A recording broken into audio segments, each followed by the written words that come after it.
Welcome back to Resilience with Tasha Schuh. I so appreciate you being here and taking time out of your busy day to dive deeper into my story.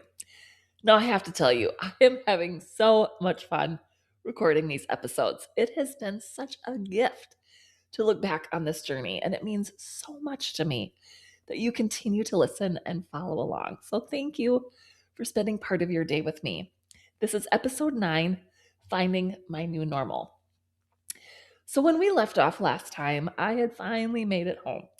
After months in the hospital, months in rehab, a stay at the Ronald McDonald House, and 3 weeks living with my friend Jessie so I could attend prom, I had finally moved into our new home.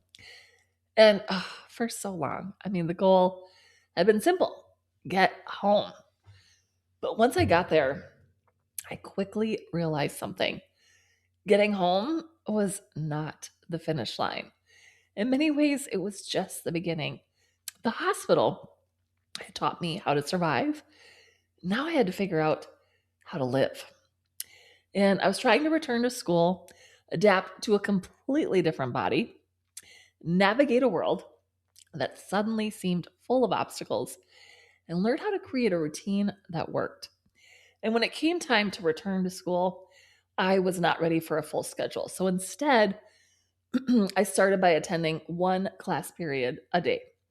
And honestly, some days were extremely and incredibly frustrating because what nobody prepares you for after a spinal cord injury is all the things that happened beyond the paralysis itself. They think, oh, you're just paralyzed, you can't feel. There is so much more.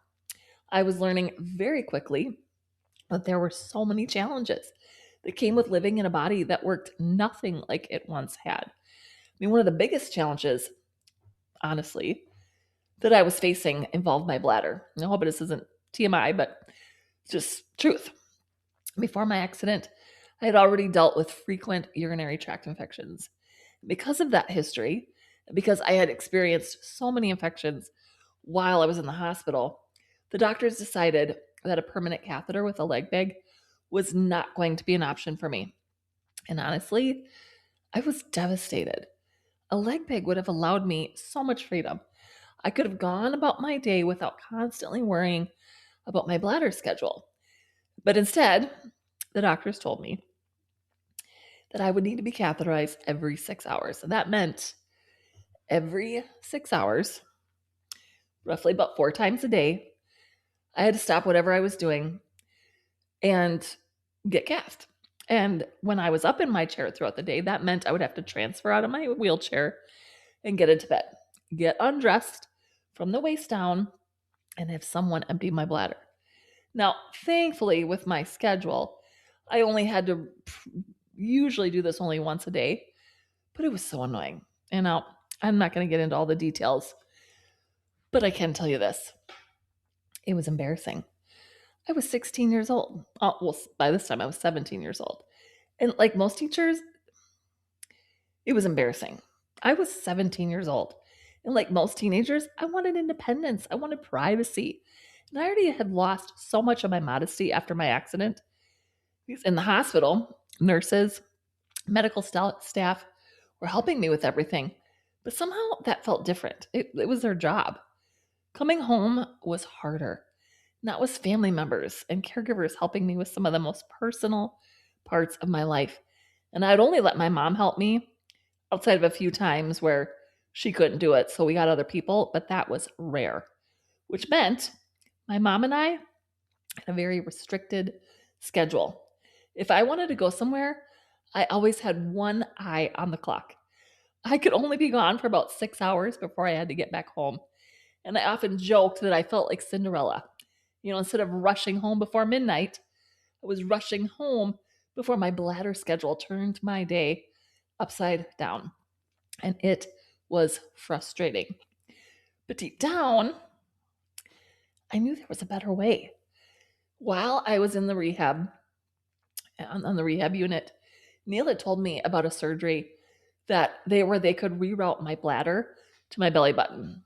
Now, it seemed weird. I had met one other person who had the surgery done, but this seemed like the answer because instead of having to transfer out of my wheelchair every time, I would eventually be able to insert a catheter through the small opening at my belly button and empty my bladder while remaining in my chair.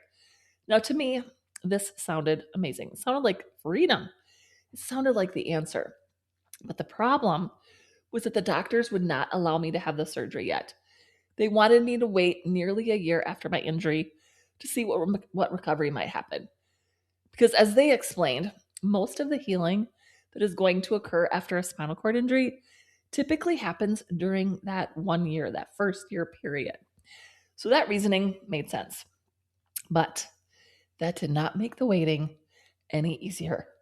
I wanted freedom and I wanted it now. Now, at the same time, we were also trying to figure out caregiving. The county, Pierce County, where I had lived, had begun sending caregivers to help my family. And they were wonderful people. But again, there were agency policies and restrictions on what they were allowed to do. Unfortunately, many of those restrictions involved some of the very things that were the hardest things for my mom to do, and some of the things I needed the most help with. So while having caregivers was certainly helpful, so much of the responsibility still fell on my mom. Like I mentioned in the last episode, I'm like, what would I do if I didn't have my mom? It's crazy. But we were all trying to figure out this new normal together. And one of the caregivers who had come to help me, she had previously sold Mary Kay. And she was so excited to do my makeup. Now, I appreciated her enthusiasm, but let's just say our styles were a little different. By the time she was done, I looked like I belonged in an 80s music video. Blue eyeshadow, bright pink blush, bright pink lipstick, the whole thing. And I remember looking in the mirror and thinking, oh my goodness.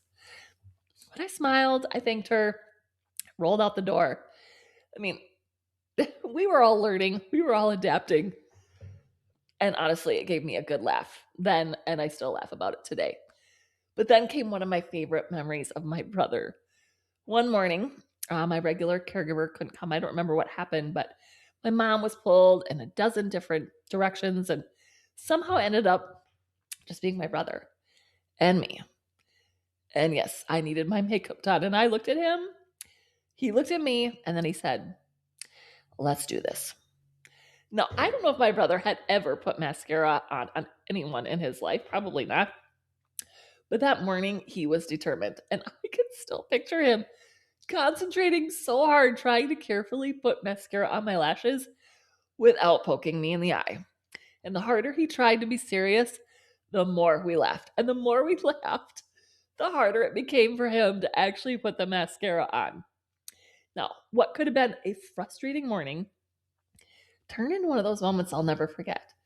Because looking back, it really wasn't about the mascara. It was about a brother who loved his sister enough to completely step outside of his comfort zone and help when help was needed. And in the middle of one of those hardest seasons of my life, those moments of laughter were priceless. Oh my goodness. Still laugh about it today. But as time went on, some of my friends started helping too with caregiving. One of those friends was Holly. Holly lived just down the street of our new house. I'd been friends with her since we were in fourth grade, and she began coming over a couple mornings a week before school to help me get ready. And then when I was ready, then she would drive me to school. And at 17 years old, that felt much more normal than some of the other alternatives. I was desperately trying to hold on to as many pieces of my old life as possible. And having a friend help me get ready and then drive me to school felt a lot more like what a typical teenager's morning should look like. At least that's what I thought. Because there was one thing I absolutely did not want to do: ride the school bus. Now, let me clarify. There's absolutely nothing wrong with the bus itself.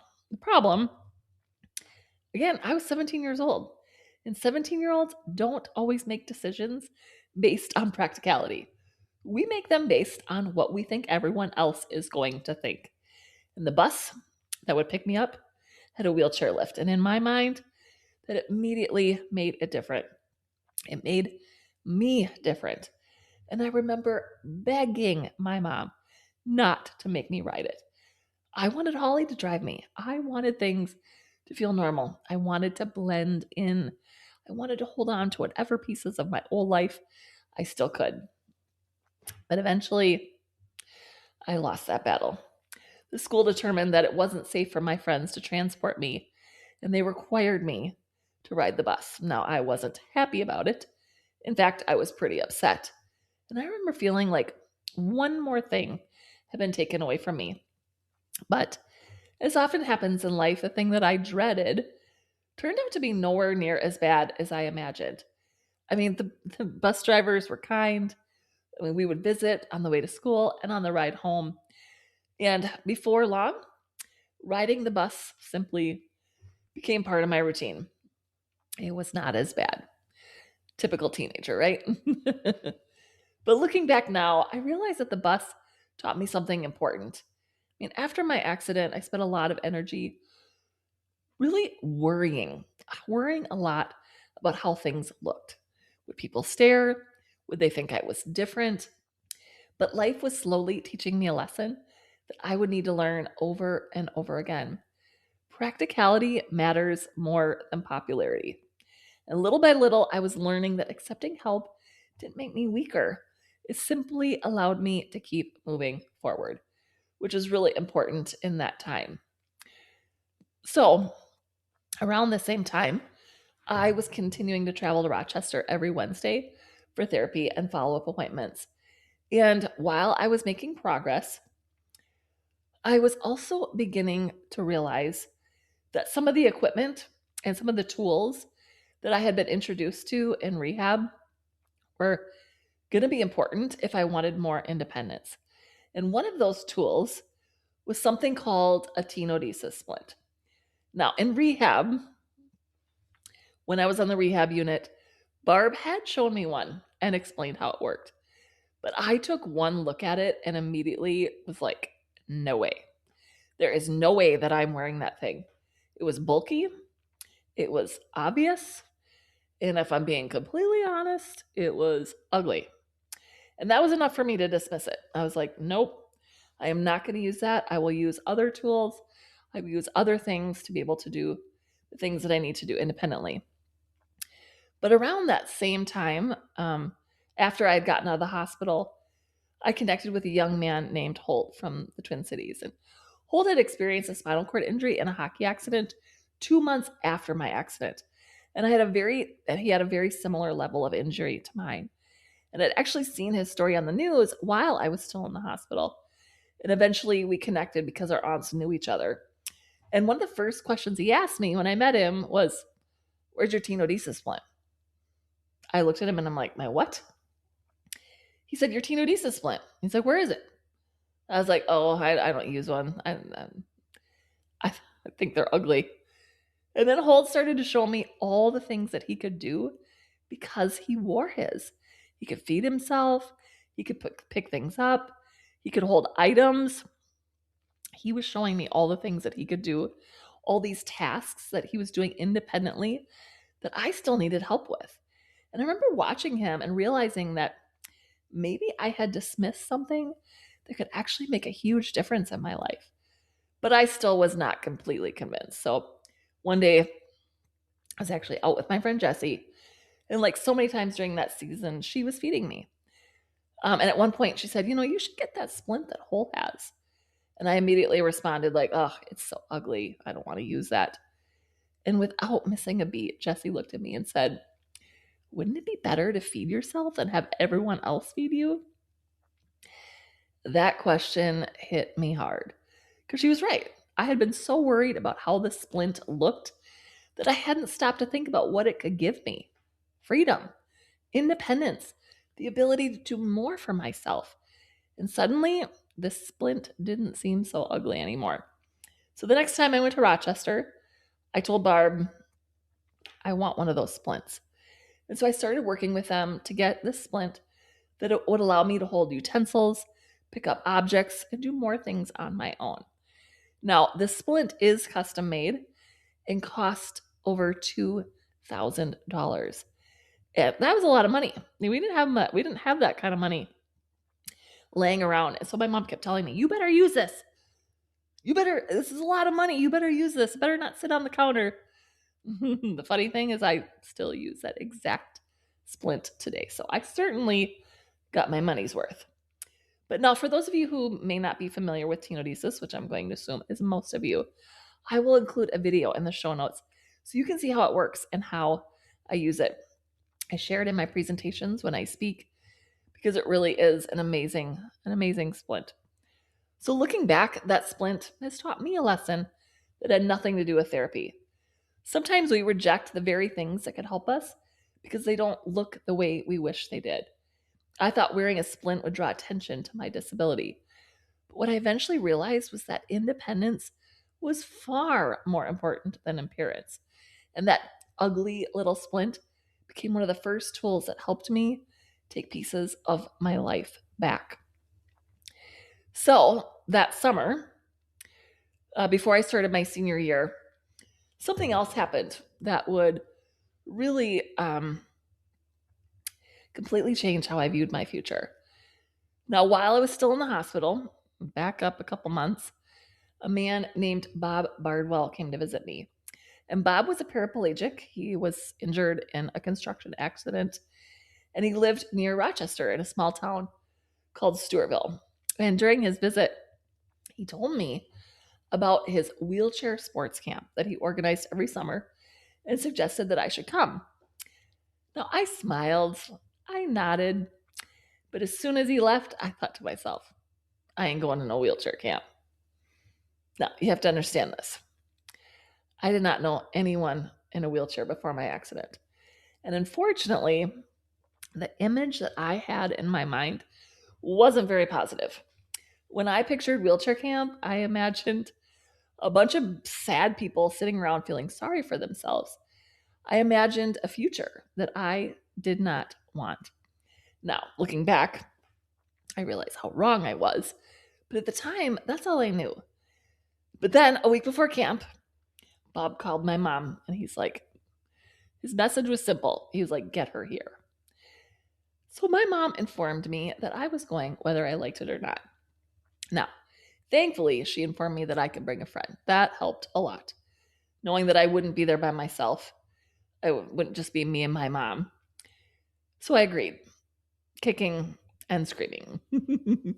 The day we arrived happened to be Lake Day. And there was this huge pontoon boat, and they were loading wheelchairs onto it and taking everyone out on the lake. And almost immediately, I noticed two things. First, these were not sad people. Not even close. They were laughing. They were having fun. They were confident. They were living life, a full life. And second, the other thing that I noticed was that there were a lot of cute boys. Now remember, I had recently gone through a breakup. And as I shared in an earlier episode, I was convinced that I would never have a boyfriend again. And who would want to date a girl in a wheelchair? And so that thought had been running through my mind for months. But then I got to wheelchair camp, and suddenly there were all these cute guys talking to me and treating me like I was just another teenager. Actually, they were treating me like they liked me. And by the end of camp, I actually had a boyfriend. Now, he did live in Texas, which was a slight complication, but man, was he cute. He modeled, he played wheelchair basketball, he was talented, successful, confident, and happened to be the guy all the girls at camp seemed to notice. And somehow I was the one who left camp calling him my boyfriend. So needless to say, my opinion of wheelchair camp improved dramatically. But as exciting as that was, the boys weren't what changed me most. What changed me was the people. Everywhere I looked, I saw individuals in wheelchairs doing things I didn't think were possible. They were independent. They had careers. They had college degrees. They were married. They were raising families. But most importantly, they were happy. For the first time since my accident, I could actually see a future for myself. A future that looked different than the one I had imagined before my injury, but a future that was still full of possibilities. And as camp continued, I kept asking my mom if we could go back the next day. And then the next day. I did not want it to end because for the first time since my accident, I felt normal. For the first time, I wasn't the only person in a wheelchair. In fact, the people who were walking at camp were the minority. Those of us with disabilities were the majority. And there was something incredibly freeing about that. Wheelchair camp gave me something I desperately needed: hope. Not hope that everything would go back to the way it was before, but hope that I could still have a good life, a meaningful life, a successful life. And I left camp with something else too: a determination to become more independent. I watched people pushing their manual chairs, playing sports, and doing things for themselves. And I became convinced that was what I wanted to. I didn't want to rely on my power chair forever. I wanted to be strong. I wanted to push my own chair. And that determination would end up shaping many of the decisions that I made as I prepared to return to school and begin my senior year. Now, when wheelchair camp ended, I headed into my senior year with a completely different outlook than I had just a few months earlier. Camp had shown me possibilities that I hadn't been able to see before. And for the first time since my accident, I was thinking about things like driving. I mean, my Dr. C told me that I would be able to drive. I was thinking about things like going to college and even the possibility of getting married someday now that I had managed to leave camp with a boyfriend. Now, life still looked very different than I had planned, but the first time I could actually picture a future, and that made me excited about my senior year. But I still had plenty of fears. And one of my biggest fears after my accident was that I would not be able to graduate with my class. Now, that may seem like a small thing now, but at 17 years old, it felt huge. I mean, these were my classmates. They were my friends. They were the people that I had shared so many memories with throughout the years. And no, don't get me wrong, the class below me was great, but they weren't my class. And after everything I had already lost, I did not want to lose that too. Graduating with my class was incredibly important to me. And as my senior year approached, the school worked with my family to create a plan. It was decided that I would attend 3 class periods each day. I would not come for the first block because it was simply too hard for me to get up early. It took me too long to get ready in the mornings between getting dressed, personal cares, transportation, and everything else that now went into my daily routine. Getting to school first thing in the morning just was not realistic. So instead, I would arrive around 9:15, right around the time that second block would start, and I would stay for the next 3 class periods, which was the rest of the school day. And the school also arranged for a paraprofessional to attend classes with me. She would go with me from class to class, take notes, and help with anything that I needed so I could keep up with my schoolwork. And looking back, I am just so incredibly grateful for the accommodations and support that made it possible for me to continue my education. Now, there were some hiccups, and I share more about that in my first book. But at this point, I was so grateful that I was able to go back to school because I only had a few classes left that I needed in order to graduate and be eligible for college. I still needed chemistry and algebra 2, both of which were required if I wanted to attend college. And I also had an independent phy ed class. Like I said, I hated my power chair. To me, it felt big, bulky, and made me look more disabled. So, my independent phy ed program focused on building strength in my arms because I was convinced that if I worked hard enough, I could eventually push a manual wheelchair full time. Now, looking back now, I can't help but smile. I was stubborn, very stubborn. But at the time, I wasn't ready to let go of that dream. And then there was choir. No matter how much my life had changed, music was something that I still loved. So that was part of my daily schedule also in school. And for the first time since my accident, I wasn't just focused on getting through the day, I was preparing for the future. And as exciting as my senior year was becoming, there was another milestone that I had been eagerly waiting for. September finally arrived, and with that came the bladder surgery that I had been desperately hoping to have. Like I said, the doctors originally had wanted me to wait until I was closer to my 1 year anniversary. But did I mention that I was stubborn? My persistence paid off, and they agreed to do the surgery a couple months earlier.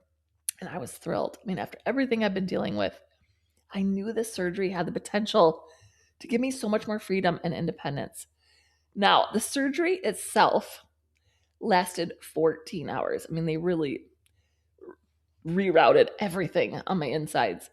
And when I woke up afterward, I remember thinking, what in the world did I do to myself? I was miserable. I was sick.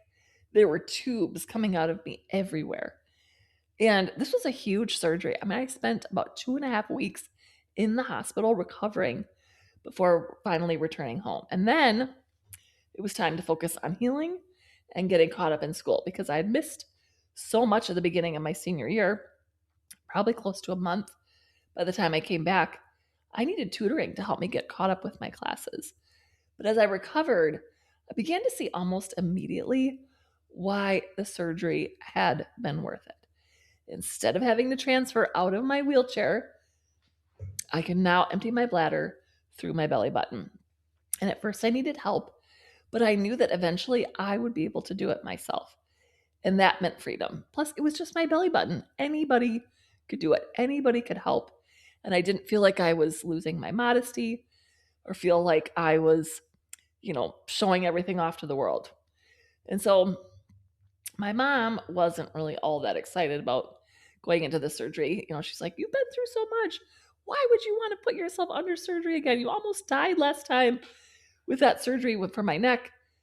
But thankfully, everything went well. And she was also grateful that I had done this. And as I continued healing, I knew this surgery was going to make a tremendous difference, not only for my senior year, but for college and for the independent future that I was wanting to build. And so, as much as my life was improving on the outside, there were still a lot of struggles happening beneath the surface. And I was having all these great things happen, but the truth was I was still dealing with a tremendous amount of anger, frustration, and sadness. And even though wheelchair camp had given me hope, once I returned home and settled back into my daily reality, I found myself getting pulled into something that I call the what if game. Now, I played it constantly. It was this: what if I had gone out for basketball that year? I wouldn't have been at play practice. What if I had been on stage the night before and heard the announcement that the trapdoor was open? What if I hadn't taken that one step backward? What if I had done something, anything differently? Over and over again, I replayed the accident in my mind, searching for a different outcome, searching for a way to undo what had happened. But the problem was, I was learning this was a game that I would never win, because no matter how many times I replayed it, I could not change the past. The accident happened. I couldn't go back. And as much as I wanted to, and as much as I would have given anything to change what happened, I couldn't. And that realization left me feeling powerless, overwhelmed, and consumed by regret. It also contributed to something else that I was struggling with. I still continued to feel like I was a burden. Now, this was something that I had already been struggling with and would struggle with for years, but I hated how dependent I was on everyone around me. And even though I was gaining more independence, there were still so many things that I needed help with every single day. And those were things that most people never have to think about. Because I'm not going to go into all the details, but there were so many aspects of my care that left me feeling embarrassed and frustrated. And I wanted my old life back. I wanted my privacy back. I wanted my independence back. And when you're carrying all those emotions, they eventually come out somewhere. For me, they often came out toward my mom. Now, I was kind to my caregivers, I was kind to my friends, but my mom got the worst of me. partly because she was there through all of it, and partly because deep down, I knew she wasn't going anywhere. And at the same time, I was watching my parents struggle, their marriage, especially. And by this point, they had separated. My dad had moved back into our old house. And although he continued helping whenever we needed him, both of my parents were carrying enormous responsibilities. And I could see the strain that all of this really had continued to be placed on them. And it broke my heart. I felt like it was all my fault, all my fault. I felt like if I hadn't had my accident, they would not be going through any of this.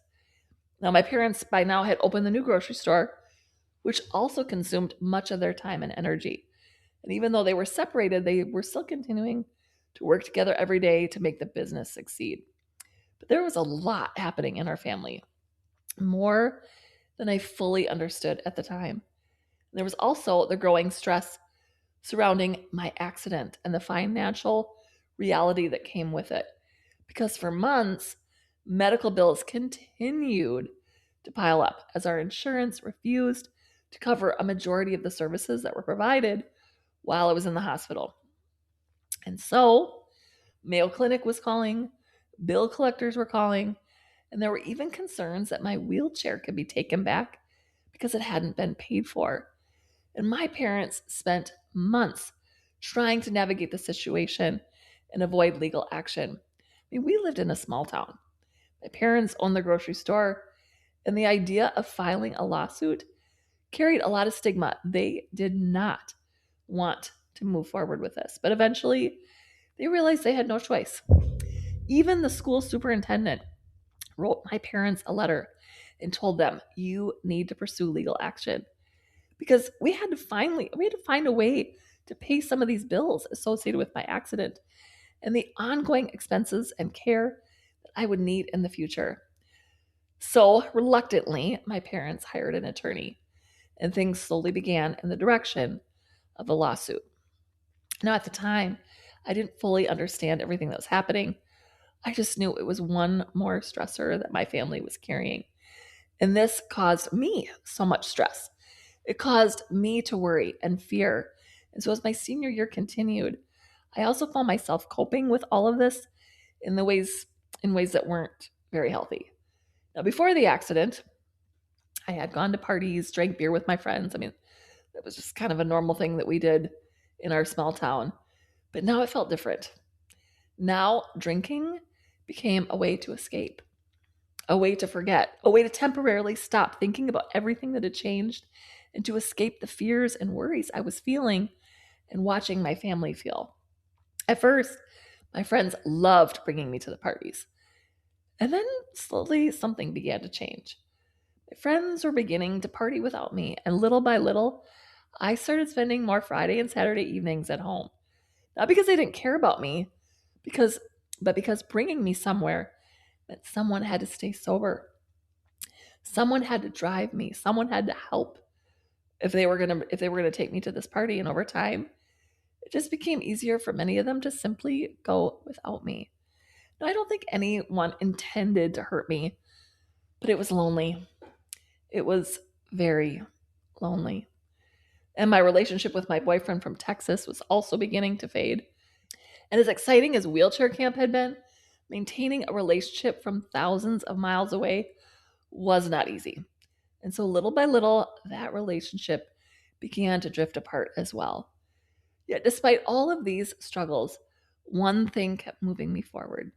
I had a goal: graduation.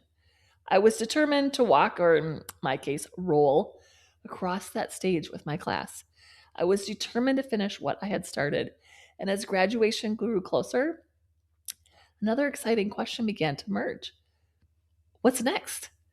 Thinking about my future and wondering where life might take me after high school. And before I knew it, graduation had arrived. And it was a really big deal, not just because I was graduating from high school, because there had been a time when I wasn't sure if any of this would happen. There had been a time where doctors weren't even sure if I would survive. And now, somehow, here I was preparing to graduate with my class. And one of the things that made graduation even more special was that Serena and I graduated together. As I mentioned earlier in this podcast, Serena had been involved in a serious car accident just days before my accident and had sustained a traumatic brain injury. And although she would continue attending school until I think she went to school until she was 21, we were able to graduate together with our class. We were able to walk and celebrate together. And after everything both of us had been through, that felt incredibly meaningful. Now, graduation was a lot of fun. I sang with vocal jazz during the ceremony, which was something I was determined to do. And then came the celebration. My family hosted a graduation party for me. And honestly, it felt like half the town of Ellsworth showed up. I mean, the support was overwhelming. So many people had followed my journey. They had prayed for me, encouraged me, supported my family, and now they were celebrating right alongside us. And it wasn't just a graduation party, it felt like a celebration of survival, a celebration of perseverance, a celebration of everything it had taken to get to that moment. It was amazing. But then came the question that everybody asks at the graduation party. So what are you going to do now? Now, for the first time, I had to begin thinking seriously about my future. I mean, where some people had completely written me off after my accident, I also was seeing that my classmates believed in me. My classmates, they actually voted me, I think it was most likely to change history. And I was so honored that they thought so highly of me. And I did not want to let them down. I needed to think seriously about what my next steps were after high school. And thankfully, I had an amazing school psychologist. Oh my goodness, she was determined that I was going to attend college. In her mind, wasn't even a question. But the question was, where? And the more we talked about it, the more excited I became about the possibilities. Maybe college really was possible. Maybe I could live away from home. Maybe I could build a future that was bigger than I had ever imagined. And as I looked out at the crowd during graduation, I realized something. My life wasn't over. But the next challenge would be figuring out where that new life would take me. So that's exactly where we're going to pick up next time in the next episode. I'm going to be sharing really what happened as I began preparing for college, exploring my options, and moving toward a future that looked very different than the one I had originally imagined. But it was a season that was filled with excitement, uncertainty, growth, a lot of fear, and some lessons that would ultimately shape the rest of my life. So thank you so much for joining me for episode 9 of Resilience with Tasha Schuh. If you enjoyed today's episode, I would be so grateful if you would share it with someone who might need a little encouragement or hope or would love to learn more from my journey. And if you're enjoying the podcast, please consider leaving a review. It helps more people find these conversations and this message of resilience. So until next time, remember, resilience isn't about having all the answers. It's about continuing to move forward, even when you can't see yet where the path is leading. I'll see you next time.